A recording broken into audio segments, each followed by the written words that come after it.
وسلم صلی اللہ علیہ وسلم صلی اللہ علیہ وسلم صلی اللہ علیہ وسلم.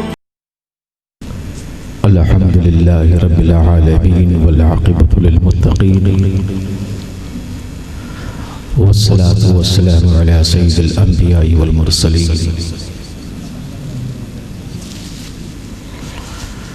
وعلى آله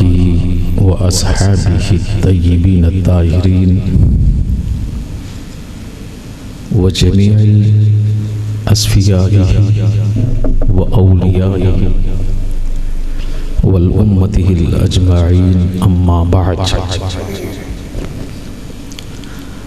فقال الله تبارك وتعالى في الكلام القديم: فأعوذ بالله السميع العليم من الشيطان الرجيم، بفضل بسم الله الرحمن الرحيم. رضي الله عنهم ورضوا عنه ذلك لمن خشي ربه. صدق الله العلي العظيم وصدق رسوله النبي الأمي الأمين المتين الكريم الرؤوف الرحيم. ونحن على ذلك لمن الشاهدين والشاكرين والحمد لله رب العالمين. إن الله وملائكته يصلون على النبي يا أيها الذين آمنوا صلوا عليه وسلموا تسليما. اللهم صل على سيدنا وشفيعنا حبيبنا مولانا محمد وعلى سيدنا مولانا محمد وبارك وسلم. وصلاة وسلام عليك يا رسول الله، وصلاة وسلام عليك يا حبيب الله، وصلاة وسلام عليك يا نبي الله، وعلى آلك وأصحابك يا خير خلق الله صلى الله تعالى عليه وآله وصحبه وسلم تسليما كثيرا كثيرا. آمنت بالله. درود شریف پڑھیں. اللهم صل على سيدنا وشفيعنا حبيبنا مولانا محمد وعلى سيدنا مولانا محمد وبارك وسلم. وصلاة وسلام عليك يا رسول الله صلی اللہ تعالی علیہ وسلم. رسول اور آل رسول کی بارگاہ مقدسہ میں ایک اور بار درود شریف کا نذرانہ پیش کریں. اللہم صلی علی سیدنا و شفیعنا حبیبنا مولانا محمد وعلی سیدنا مولانا محمد وبارک وسلم. وصلاۃ وسلام علیک یا رسول اللہ صلی اللہ تعالی علیہ وآلہ وصحبہ وسلم.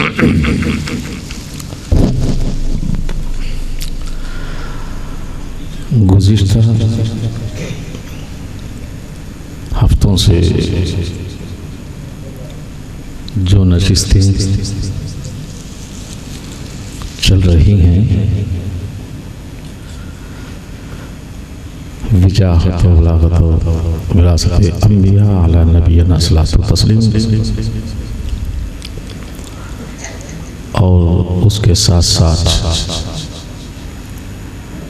وسیلہ اور شفاعت، جو تمام مسلمانوں کے لیے نسبت اور وسیلے کا سہارا لینا کتاب و سنت کی روشنی میں کہاں تک ممکن ہے، یہ بھی آپ تمام لوگ سماعت کر چکے ہیں، سن چکے ہیں. اور اس کے بعد خلفائے راشدین رضی اللہ تعالی علیہم اجمعین، جو سارے صحابہ اکرام رضی اللہ تعالی علیہم نے افضل و اعلیٰ مراتب پر کتاب و سنت کی روشنی میں جو فضیلتیں، ان کی عظمتیں،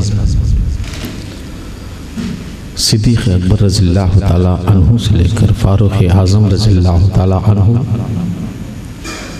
تک، اور عثمان غنی ذو النورین رضی اللہ تعالیٰ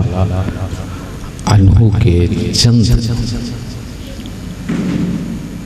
تبرکاً احوال کو بھی سماعت فرمائے ہیں۔ تو انشاءاللہ تبارک و تعالیٰ آج کی نشست میں خاص کر اسی عنوان کو جاری رکھتے ہوئے حضرت عثمان غنی رضی اللہ تعالیٰ عنہ کے ساتھ ساتھ انشاءاللہ تبارک و تعالیٰ ہم ذکر مولا علی مولا کا کریں گے۔ یہ ذکر مولا ہے، کیا ہے؟ ذکر مولا ہے۔ اب مولا کس کو کہتے ہیں؟ انشاءاللہ تبارک و تعالیٰ اس کے معنی عربی محاورات میں، لغوی معنی میں اس کے کتنے اور کئی قسم کے کیسے معنی ہوتے ہیں انشاءاللہ تبارک و تعالیٰ آگے گفتگو آئے گی۔ تو اس سے پہلے ایک بات میں آپ لوگوں سے گوش و گزار کر دوں، یہ نشستیں چلانے کا مقصد ہی اہم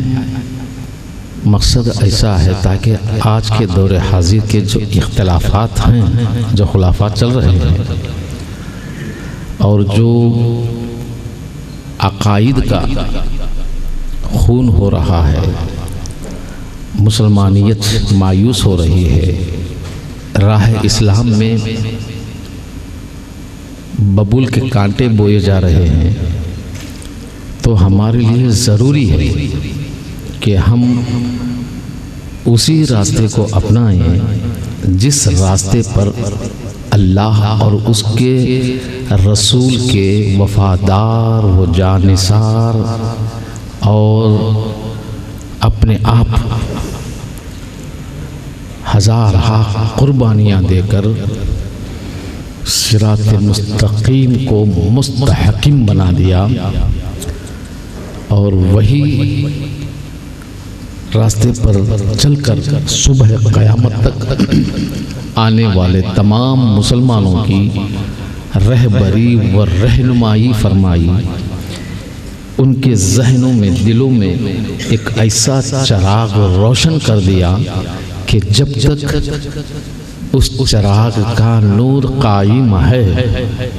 تو ایمان بھی ہے، اسلام بھی ہے، خدا بھی ہے۔ کہیں ایسا نہ ہو کہ وہ چراغ مدھم ہو جائے، جیسے آج کل کی کوششیں جاری ساری ہو رہی ہیں، تو اس سے نقصان اسلام کو نہیں ہوگا، اس سے نقصان خود اپنے آپ کو ہوگا، اس سے نقصان صرف وہی لوگ کو اٹھانا پڑے گا جنہوں نے راہ ہدایت پا کر بھی اس کو مجہول کر دیا، تو ان لوگوں کو نقصان اٹھانا پڑے گا۔ اور ان کے راستے پر اگر جان کر ہم چلیں گے تو ہم کو بھی نقصان اٹھانا پڑے گا۔ یہ بات اور ہے کہ انجانے میں چلے ہیں، معلوم نہیں تھا، آ گئے ہیں، غلطی ہو چکی ہے، کیونکہ خود حدیث قدسی میں آتا ہے خلق الآدم بین الخطایا و نسیان، ہم نے آدم کی تخلیق آدمی کو پیدا کیا خطا اور نسیان پر، اور نسیان انس سے بنا ہے، اسی انس سے انسان پیدا ہوا ہے، اور جب وہ انس اور انسان بنا ہے تو وہ بھول بھی جاتا ہے،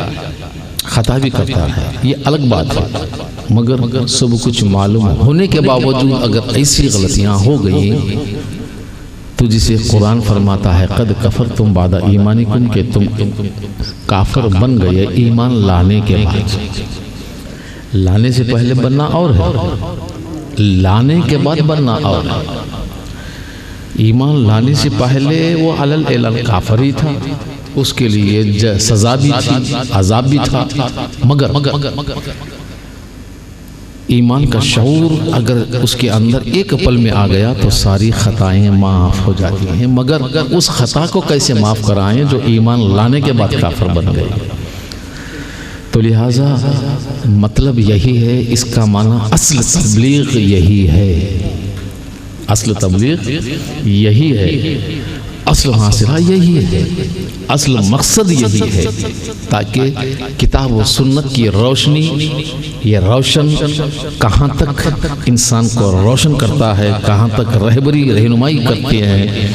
اور انسان کہاں تک اس روشنی میں، اس اجالے میں وہ ٹھوکر کھائے بغیر، گرے بغیر کہاں تک سنبھلتا ہے، یہ جاننا پہچاننا ضروری ہے۔ اسی مقصد پر یہ نشستیں رکھی گئی ہیں، ورنہ تو حاجت نہیں ہے آپ لوگوں کو بلانے کی، میرے اس طرح آ کر بیٹھ کر سمجھانے کی، کیونکہ آج کل اسی کتاب و سنت کی روشنی میں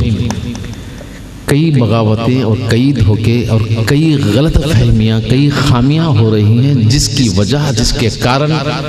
ایمان کمزور ہو جا رہا ہے، اور انسان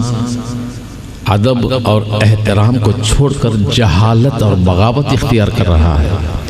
کیونکہ اسلام کا نام ہی ہے کہ ایک بہترین مذہب ہے، جس کے اندر سب سے پہلے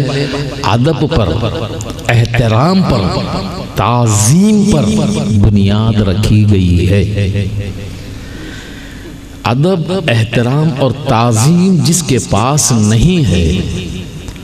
وہ اسلام کے ساتھ نہیں ہے، وہ ایمان کے ساتھ نہیں ہے، وہ خدا اور اس کے رسول کے رحم اور کرم کے ساتھ نہیں ہے، کیونکہ اس کا سب سے پہلا فاؤنڈیشن، سب سے پہلی بنیاد ادب پر رکھی گئی ہے، نہ کہ حدیث پر، نہ کہ قرآن پر، اور نہ کہ نماز پر، نہ کہ حج پر، نہ کہ زکوٰۃ پر، نہ کہ مطلب یعنی سب سے پہلی بنیاد، سب سے پہلی سیڑھی، سب سے پہلا صدی سے ادب اور احترام پر رکھا گیا ہے۔ اسی لیے شاید آپ لوگ سن چکے ہوں گے کہ کہتے ہیں مثال کے طور پر کہ با ادب خوش نصیب، با ادب وہ ہے، خوش نصیب ہوتا ہے جس کے پاس ادب ہوتا ہے،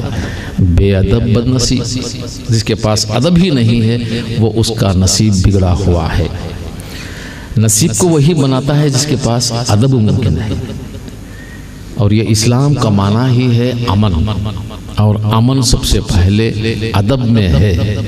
نہ کہ عمل میں، یہ بات اچھی طرح یاد رکھیں۔ تو بہر کیف اب صحابہ کرام رضی اللہ تعالیٰ علیہ مجمعین جیسا آج صبح قیامت تک دنیا میں ایسا کون سا شخص ہے، چاہے وہ مومن ہو، ولی ہو، غوث ہو، قطب ہو، اقطاب ہو، اوتاد ہو، نقبہ ہو، اجبا ہو، اخیار ہو، اغیار ہو، ابرار ہو، سالک ہو، مجذوب ہو، جیسے درائج اللہ والوں کے، اللہ کے محبوبوں کے جو درجے، جو مراتب ہوتے ہیں، تو ایسا کون سا مرتبہ والا ہے کہ ایک صحابی کے درجے کو پہنچ سکے؟ کیونکہ دنیا صبح قیامت تک ہزارہا اولیاء آئیں گے، اصفیاء آئیں گے، اقطاب آئیں گے، ابدال آئیں گے، سب کچھ آئیں گے، مگر ایک صحابی نہیں آ سکتا۔ یہ بات اچھی طرح یاد رکھ لیں۔ مگر اس صحابی کا درجہ کیوں اتنا بڑا ہے؟ صحابی کا درجہ اتنا بڑا کیوں ہے؟ آج تو انسان بد عقیدگی میں، کم عقلی میں اور علم کی کجی میں آج انسان نہ جانے کہاں سے کہاں باتیں کر دیتا ہے کہ نبیوں کے برابر، رسولوں کے برابر اپنے آپ کو مرتبہ، اپنے آپ کو گنتا ہے، لیکن ایک صحابی کے درجے کو تو کیا، اس کے قدموں کی گرد تک کوئی غوث و قطب نہیں پہنچ سکتا۔ کوئی غوث اور قطب ان کے قدموں کی دھول تک نہیں پہنچ